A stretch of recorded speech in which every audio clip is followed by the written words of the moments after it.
Welcome back to our YouTube channel. बच्चों, आज इस वीडियो में हम पढ़ेंगे क्लास 8 का चैप्टर माइक्रो ऑर्गेनिज्म।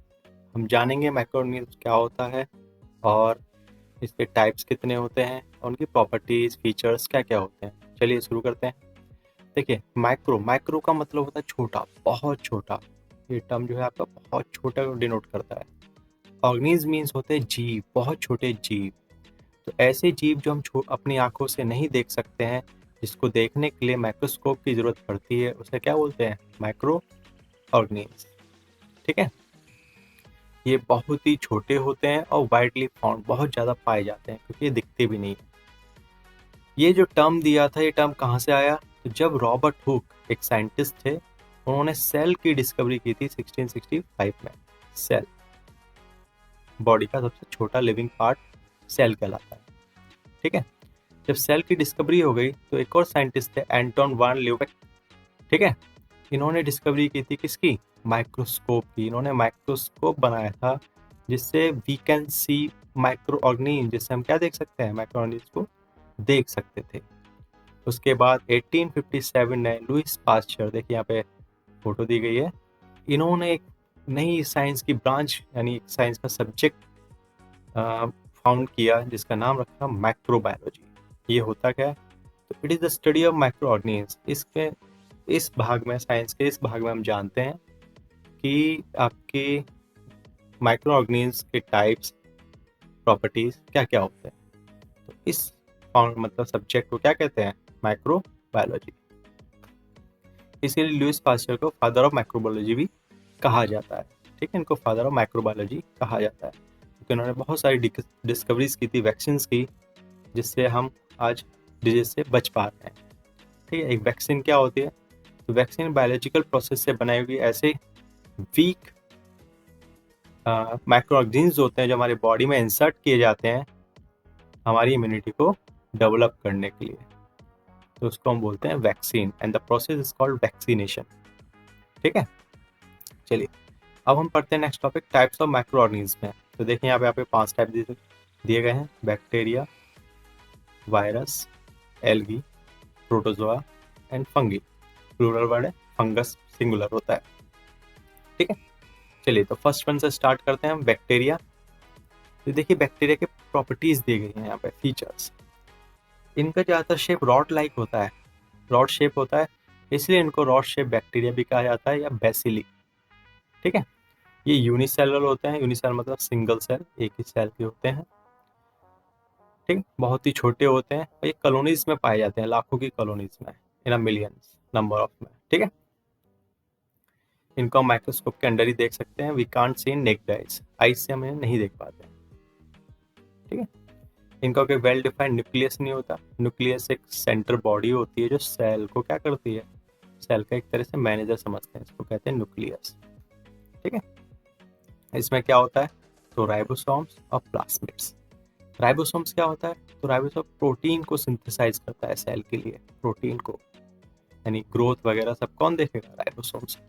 प्लास्मिड्स होता है, तो यहाँ लिखा हुआ है रिप्रोडक्शन में हेल्प करता है। ये एक होगा बैक्टीरिया, तो इससे दो, दो से चार, इस तरह चलता है। ठीक है। वो प्लास्मिड्स देखता है। बैक्टीरिया का जो साइज होता है वो 0.2 माइक्रोन से 100 माइक्रोन तक हो सकता है। इसमें सबसे छोटा बैक्टीरिया होता है वो 0.15 माइक्रोन का होता है अब तक जो देखा गया है, और लार्जेस्ट बैक्टीरिया का जो साइज है 1.5 माइक्रोन का है टिल नाउ। कुछ बैक्टीरिया एरोबिक होते हैं। एरोबिक मीन्स ये एनर्जी ऑब्टेन करने के लिए ऑक्सीजन का यूज करते हैं। ठीक है। CO2 प्लस H2O और प्लस एनर्जी, जिसमें ऑक्सीजन का यूज होता है, उसे बोलते हैं एरोबिक रेस्पिरेशन। कुछ जो होते हैं बिना ऑक्सीजन के भी करते हैं, और बिना ऑक्सीजन के भी क्या रिलीज करते हैं? वो एनर्जी, तो वो होते हैं एनारोबिक। तो बैक्टीरिया दोनों पाए जाते हैं। शेप्स के हिसाब से हम देखें तो बैक्टीरिया आपके 4 तरह के होते हैं: कोकी, बैसिलस, स्पिरिलियम, विब्रियो। कोकी का जो शेप होता है वो स्पेरिकल शेप होता है, गोल। बैसिलस का हम पहले पढ़ चुके हैं, रॉड शेप होता है। स्पिरिलियम स्पाइरल शेप के होते हैं, और विब्रियो जो होते हैं वो कोमा के होते हैं, जस्ट लाइक कोमा, ऐसे शेप के होते हैं। तो ये थे आपके बैक्टीरिया की प्रॉपर्टीज। अब हम पढ़ते हैं वायरस की प्रॉपर्टीज क्या होती हैं। तो वायरस बैक्टीरिया से भी बहुत छोटा होता है, ये माइक्रोस्कोप से भी नहीं दिखता। इसको देखने के लिए हमको एक हैवी माइक्रोस्कोप की जरूरत पड़ती है, जो कि होता है इलेक्ट्रॉन माइक्रोस्कोप। इससे ये दिखता है, ठीक है। To see the power microscope, जैसे मैंने पहले ही बताया आपको, ये बहुत ही छोटा होता है, सारी माइक्रोऑर्गेनिज्म में सबसे छोटा ये होता है। इसके पास एक न्यूक्लिक एसिड की कवर में प्रोटीन सेल होता है, यानी ये वायरस होगा तो इसके चारों तरफ एक प्रोटीन की लेयर होगी, ठीक है। Some virus living, some non living, लेकिन जो मोस्टली वायरस होते हैं वो आपके नॉन लिविंग होते हैं, मतलब डेड। जब ये किसी के बॉडी में एंटर करते हैं, जैसे सेल के अंदर एंटर कर गए, तो ये सेल इसकी होस्ट बॉडी हो जाएगी और ये इसके अंदर वायरस। नाउ ये पूरा वायरस बन जाएगा। जब सेल डिवीजन होगा तो वायरस का भी डिवीजन होगा साथ में, तो ये बन जाता है डेड से लिविंग। ये कौन सा बन जाता है, लिविंग ऑर्गेनिज्म, ठीक है। जैसे ये बीमारी है एड्स, ये HIV वायरस से होती है, इसमें आपका इम्यून सिस्टम बहुत वीक हो जाता है, ठीक है। They appear to be plant जैसा शेप होता है, बस इनके लीव्स रूट नहीं होते। They are simple non green plants and can not make their own food. मतलब ये एग्जाम्पल से समझाया जा रहा है, वायरस अपना फूड खुद नहीं बनाते, जस्ट लाइक डू पैरासाइटिक्स होते हैं। मतलब ये सेल्स से ही एनर्जी ऑब्टेन करते हैं, यानी एनर्जी को चुराते हैं और अपने आप को ग्रोथ करने में क्या करते हैं, उसको यूज करते हैं। तो यहाँ पे लिखा होगा हेट्रोटॉपिक। हेट्रोटॉपिक प्रोसेस वो होता है जिसमें हम खाना दूसरे के लिए डिपेंड करते हैं, मतलब खाने के लिए किस पे डिपेंड करते हैं, सेकंड पर्सन, ठीक है। इनको पैरासाइट्स भी बोला जाता है। देखिए यहाँ पे ये यूनिसेलुलर भी होते हैं, ठीक है, और मल्टी सेलुलर यानी एक से ज़्यादा भी। जैसे एग्जाम वायरस है पोलियो वायरस, तमैकमोजिक वायरस, ठीक है, ये डिजीज होता है। तो ये थी वायरस की प्रॉपर्टीज, ठीक है। चलिए आगे बढ़ते हैं। फंगस, ये प्लांट जैसे दिखते हैं, ठीक है, बस इनकी लीव्स रूट नहीं होती। जैसे मशरूम, मशरूम एक आपका पता है एडिबल फ्रूट है, हम इसकी वेजिटेबल्स की तरह भी यूज़ करते हैं। इसकी लीव्स नहीं होती, ना ही रूट्स होती है। ये नॉन ग्रीन होते हैं, मतलब फोटोसिंथेसिस नहीं करते। ये हेट्रोट्रॉपिक होते हैं, मतलब ये दूसरी एनिमल या प्लांट पे डिपेंड करते हैं अपने फूड के लिए। सो ये पैरासाइटिक्स हो गए, यानी खाना ऑब्टेन कर रहे हैं दूसरे पर्सन से। ये यूनिसेलुलर भी हो सकते हैं, जैसे एग्जांपल ब्रेड माउल्स, एस्पार्गलम्स, ठीक है, मशरूम्स।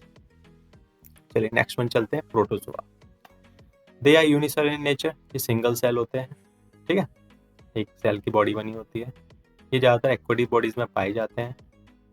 ये अकेले मतलब कॉलोनियल फॉर्म यानी लाखों की कॉलोनी में पाए जा सकते हैं, ठीक है। ये फ्री लिविंग होते हैं या पैरासाइटिक, दूसरे से खाना चुरा कर खाते हैं, ठीक है, किसी बॉडी के अंदर भी प्रेजेंट हो सकते हैं। इनका बॉडी शेप देखा जाए तो इरेगुलर, ओवल या स्फेरिकल भी हो सकता है। प्रोटोजोआ में जैसे एग्जांपल देखें तो अमीबा, पैरामीशियम, ये सब प्रोटोजोआ फैमिली में आते हैं। चलिए नेक्स्ट वन बढ़ते हैं हम आगे, एल्गी पर। तो एल्गी एक simple non flowering and typically aquatic plant होता है, जो कि आपके वाटर बॉडीज में पाया जाता है, ठीक है। हिंदी में इसको काई बोलते हैं, देखो ये लिखा है यहाँ पे, ठीक है। कुछ एल्गी ग्रीन कलर के भी होते हैं। ग्रीन कलर मतलब में क्लोरोफिल होगा, क्लोरोफिल होगा it means they do photosynthesis. ये क्या कर सकते हैं, फोटोसिंथेसिस यानी खाना बना सकते हैं। बट इनके स्टेम्स, रूट्स, लीव्स ये सब नहीं होते, नहीं वास्कुलर टिश्यू। वास्कुलर टिश्यू मतलब जाइलम फोइलम, जाइलम एंड फोइलम, ठीक है। जाइलम मीन्स जो पानी को ट्रांसपोर्ट करता है one point to another. Phloem food को ट्रांसपोर्ट करता है, तो ये सब नहीं होते इसके। एल्गी के एग्जाम्पल देखें, क्लैमिडोमोनास, स्पैरोगेरा, ठीक है। कुछ माइक्रोऑर्गेनिज्म हमारे यूजफुल भी होते हैं। जैसे माइक्रोऑर्गेनिज्म की मैं बात करूँ तो दो कैटेगरी में बांटा गया है, यूजफुल, हार्मफुल। हार्मफुल मतलब जिससे डिजीज होते हैं, जिनसे डिजीज होते हैं माइक्रोऑर्गेनिज्म, उनको पैथोजन बोला जाता है, पैथोजन, ठीक है। अब देखें यहाँ पे यूजफुल बैक्टीरिया भी होते हैं कुछ। तो कुछ बैक्टीरिया डिकम्पोजर्स का काम करते हैं। डिकम्पोजर्स वो होते हैं जो किसी भी डेड मैटर को डिके करके मिक्स कर देता है इन द सॉइल और इन द एनवायरनमेंट, उनको डिकम्पोजर्स बोलते हैं। ठीक है, यानी एक तरह से नेचुरल क्लीनर्स होते हैं, साफ सफाई करने वाले नेचुरल। कुछ नाइट्रोजन फिक्सिंग बैक्टीरिया होते हैं, जैसे आपने क्रॉप प्रोडक्शन में पढ़ा होगा, राइजोबियम, वो एटमॉस्फेरिक नाइट्रोजन को नाइट्रेट्स में चेंज करते हैं, जिससे प्लांट अपना प्रोटीन वगैरह सिंथेसाइज करता है। और राइजोबियम आपको पता है लेगुमिनस प्लांट में पाया जाता है, तो हेल्पफुल हो गया ये भी। कुछ बैक्टीरिया आपके सीवेज प्रोड्यूसिंग बायोगैस में भी मदद करते हैं एनारोबिक रेस्पिरेशन से। अभी पढ़ा था हमने, जो बिना ऑक्सीजन के होता है उसमें आपकी मीथेन गैस बनती है। इसको हम किस तरह यूज कर सकते हैं? For cooking purpose. तो हेल्पफुल बैक्टीरिया हो गए। ठीक है, कुछ बैक्टीरिया हर्बीवोरस जो एनिमल्स होते हैं उनको डाइजेस्ट करने में मदद करते हैं, सेलुलोज डाइजेस्ट में। ठीक है, कुछ बैक्टीरिया हमारी एंटीबॉडीज की मैन्युफैक्चरिंग में भी मदद करते हैं, जैसे पेनिसिलिन, ये आपकी एंटीबॉडीज बनाने में मदद करता है। ठीक है, कुछ बैक्टीरिया विनेगर, एथेनॉल, अल्कोहल बनाने में मदद करते हैं। लेदर की टैनिंग में भी यूज होता है। कुछ रिसर्च टूल्स में भी यूज होते हैं। कुछ कर्ड बनाने के लिए भी होता है। कर्ड मतलब लैक्टोबैसिलस, ये बैक्टीरिया होता है जो मिल्क को चेंज कर देता है इन कर्ड। ठीक है, तो ये कुछ हम पढ़ रहे हैं यूजफुल बैक्टीरिया। ठीक है, कुछ हम देखें दे आर बेकिंग इंडस्ट्री में भी यूज होते हैं। बेकिंग इंडस्ट्री मतलब केक वगैरह बनाने में, ब्रेड्स, पेस्ट्रीज, केक्स। ये ईस्ट है, माइक्रोऑर्गेनिज्म, फंगस फैमिली का होता है। ठीक है, बेकिंग के लिए यूज होता है। ठीक है, हम उसमें ईस्ट ऐड कर देते हैं, वो उसको चेंज कर देता है। ठीक है, तो ये था आपकी यूजफुल बैक्टीरिया। यूजफुल फंगस की हम बात करें तो देखो, डिकम्पोज मैंने आपको बताया था, एंटीबॉडीज बनाने में मदद करता है। ठीक है, अल्कोहलिक बेवरेज जो आपके एथेनॉल वगैरह आते हैं, ब्रेड, इडली, ये सब ईस्ट फंगस जो होता है उससे बनता है, यानी ईस्ट आपका फंगस फैमिली से वो करता है। ठीक है, रिलेट करता है। मशरूम्स आपने देखे होंगे, मशरूम्स फंगस फैमिली के हैं, कुछ रिसर्च वर्क में भी यूज होते हैं। नेक्स्ट में हम चलते हैं किस पे? एल्गी। तो एल्गी आपको पता है ग्रीन इन कलर होता है, तो फोटोसिंथेसिस करेगा। फोटोसिंथेसिस करेगा मतलब क्या हुआ? ये ऑक्सीजन को रिलीज करेगा एनवायरनमेंट। ठीक है, और कुछ ऑक्सीजन ये आपके वाटर में भी मिक्स डिजॉल्व हो जाती है, तो एक्वेटिक एनिमल्स को बड़ा फायदा होता है इस चीज का। ठीक है, रेड एल्गी होते हैं वो खाने लायक भी होते हैं, कुछ कंट्री में खाए भी जाते हैं। टूथपेस्ट वगैरह, जेली वगैरह एल्गी की बनती है। ठीक है, कुछ एल्गी हमारे नाइट्रोजन रिच भी होते हैं, जो सॉइल्स में नाइट्रोजन की अमाउंट को बढ़ाते हैं। ब्लू ग्रीन एल्गी होते हैं जैसे। कुछ में आयोडीन, पोटास का सोर्स ज़्यादा होता है, जैसे ब्राउन एल्गी। ठीक है, अब हम नेक्स्ट वन बढ़ते हैं हार्मफुल मैक्रोऑर्गेनिज्म। तो मैंने आपको पहले बताया था, इनको पैथोजन बोला जाता है। ठीक है, ये हमें बीमार करते हैं। ठीक है, देखो यहाँ लिखा हुआ पैथोजन। तो ये जो माइक्रोऑर्गेनिज्म हमने पढ़े सब, बैक्टीरिया, वायरस, फंगस, इसमें कुछ हार्मफुल डिजीज भी होते हैं इनसे। तो डिजीज को देखो 2 पार्ट्स में बांटा गया है। ठीक है, कम्युनिकेबल और नॉन कम्युनिकेबल। अब ये क्या होते हैं? ठीक है, चलिए नॉन कम्युनिकेबल पढ़ते हैं। तो नॉन कम्युनिकेबल और कम्युनिकेबल 2 पार्ट्स में बांटा गया है। कम्युनिकेबल डिजीज वो होते हैं जो one person to another person travel करते हैं। Means if someone suffer then second one भी सफर। एक कोई बीमारी होगी तो ये ट्रांसफर हो जाएगी दूसरे को भी। तो ऐसे डिजीज को हम क्या बोलते हैं? Communicable disease. देखो में दिखाया गया है। ठीक है, जैसे flu, cold, AIDS. Non communicable disease वो होते हैं जो one person to another person travel, transfer नहीं होते हैं। ठीक है, जैसे लंग कैंसर, लिवर डैमेज, आप इनके साथ आराम से खाइए पिए साथ रहिए, लेकिन ये ट्रांसफर नहीं होंगे। बट कम्युनिकेबल डिजीज क्या होंगे? आपके ट्रांसफर हो जाएंगे। ठीक है, चलिए आगे बढ़ते हैं। अब यहाँ पे देखिए टेबल दी गई है, इसमें आपके डिजीज के नाम, किस माइक्रोऑर्गेनिज्म से होते हैं, ट्रांसमिशन कैसे होता है उनका, और उन्हें रोकने के लिए क्या करना चाहिए, इस टेबल में हम ये देखेंगे। चलिए, पहला डिजीज है हमारा ट्यूबरक्लोसिस। ये बैक्टीरिया से होता है, ये एयर के थ्रू फैलता है। इसमें कंप्लीट आइसोलेशन, मतलब उसे पूरा आइसोलेट करके रखेंगे पेशेंट को। ठीक है, नेक्स्ट वन है आपका डिजीज मीजल्स। ये वायरस से होता है, एयर के थ्रू फैलता है, इसमें भी हम क्या रखेंगे? उसको आइसोलेट रखेंगे। चिकन पॉक्स एंड पोलियो, दोनों वायरस से होने वाले आपके डिजीज हैं। ये एयर कांटेक्ट, और पोलियो आपका एयर और वाटर से फैलता है। ठीक है, इसको हम पर्सन को हम क्या अवे रखेंगे दूसरे से, और एक वैक्सीनेशन प्रोवाइड कराएंगे उसे अप टू अ एज। ठीक है, वैक्सीनेशन से उसकी इम्यूनिटी डेवलप हो जाएगी और उसको बीमारियां नहीं होगी। ठीक है, नेक्स्ट पे चलते हैं कॉलरा। ये बैक्टीरिया से होता है। ठीक है, वाटर या फूड के थ्रू ट्रांसमिट होता है। इसमें हम उसके पर्सन के हाइजीन मतलब साफ सफाई वगैरह पे ध्यान देंगे, सैनिटरी और एक हेल्थ मतलब प्रॉपर डाइट वगैरह उसको देंगे। ठीक है, नेक्स्ट हमारा डिजीज देखने होंगे आपके टेबल में आ रहा है टाइफाइड। ठीक है, टाइफाइड बैक्टीरिया से सैल्मोनेला टाइफी बैक्टीरिया, इस बैक्टीरिया का नाम होता है, उससे होता है। ये वाटर के थ्रू फैलता है।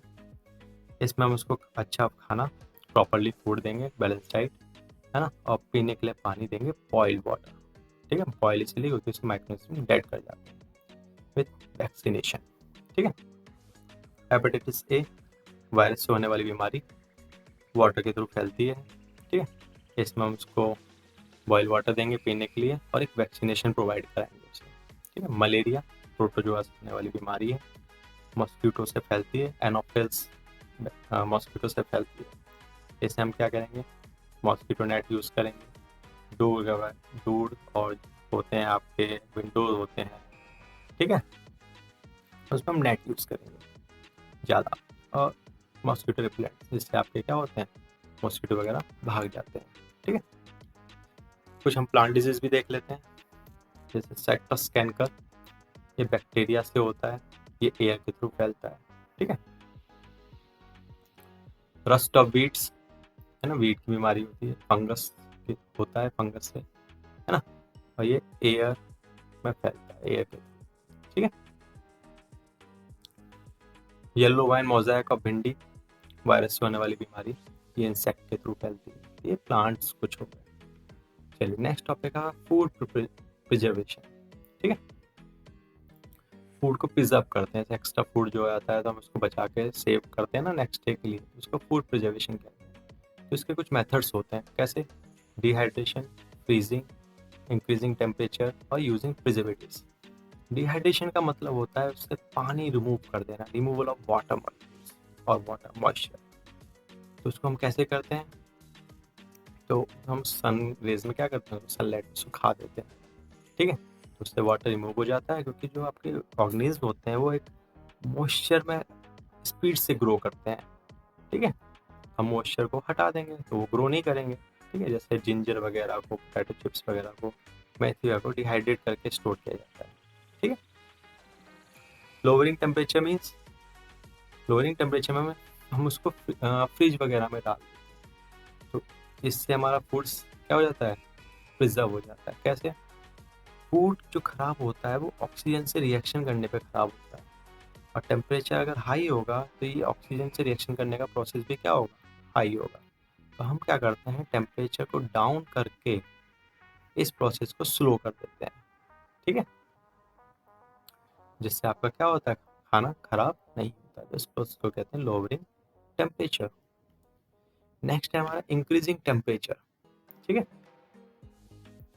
इसमें हम हाई टेम्परेचर पे कोई भी फूड लिक्विड होता है उसको हीट कर देते हैं, जिससे क्या होता है आपके जितने भी माइक्रोऑर्गेनिज्म होते हैं वो डेड कर जाते हैं। ये दो तरह से होता है, पास्चराइजेशन और स्टेरिलाइजेशन। पास्चराइजेशन लुईस पास्चर का मेथड था। इसमें क्या होता है, कोई भी फूड आइटम को हीट किया जाता है हाई टेम्परेचर पे और सडनली उसे कूल कर दिया जाता है, तो जिससे माइक्रो ऑर्गेनिज्म जो होते हैं वो टेम्परेचर नहीं झेल पाते, वो क्या हो जाते हैं, मर जाते हैं, और इससे आपका फ्री फ्रॉम जर्म्स हो जाता है वो फूड। ठीक है, तो इस मेथड को कहते हैं पास्चराइजेशन। लुईस पास्चर ने इसको ढूंढा था, इसलिए इसका नाम लुईस पास्चराइजेशन पड़ा। ठीक है, स्टेरिलाइजेशन में क्या होता है, कोई भी फूड आइटम हाई टेम्परेचर को एक लॉन्गर पीरियड तक उसे एक्सपोज कराते हैं। ठीक है, जिसकी वजह से क्या होता है, जो माइक्रो ऑर्गेनिज्म होते हैं वो डेड कर जाते हैं। जैसे आपके इंजेक्शंस वगैरह जो होते थे ना, यूजेबल इंजेक्शंस या कोई कुछ भी, तो उसको स्टेरिलाइजेशन में रखा जाता है। ठीक है, तो इस मेथड को क्या बोलते हैं, स्टेरिलाइजेशन। चलिए, यूजिंग प्रिजर्वेटिव, प्रिजर्वेटिव मतलब होते हैं केमिकल्स, केमिकल डाल के हम क्या करते हैं, उसको सेव करते हैं। ठीक है, जैसे सॉल्ट, शुगर, एसिड, लेमन। आपने देखा होगा हमारे घर में जो होता है अचार वगैरह में सॉल्ट हैवी मात्रा में डाले थे, क्यों, सॉल्ट एक आपका नेचुरल प्रिजर्वेटिव है। ठीक है, ये खाने को खराब नहीं होने देता, ये नेचुरल प्रिजर्वेटिव है, salt, sugar, lemon juice. Oil species. कुछ केमिकल भी होते हैं जैसे potassium metabisulphide, citric acid, sodium बेंजोनेट, ये केमिकल्स होते हैं, ठीक है। ये आपके फूड को ऑक्सीजन के साथ रिएक्शन नहीं करने देते हैं, एंटीऑक्सीडेंट्स भी बोला जाता है एक तरह से, ठीक है, जिससे आपका खाना खराब नहीं होता है। ये था आपका चैप्टर माइक्रो ऑर्गेनिज्म, ठीक है। जल्दी मिलेंगे नेक्स्ट चैप्टर के साथ। Thank you for watching.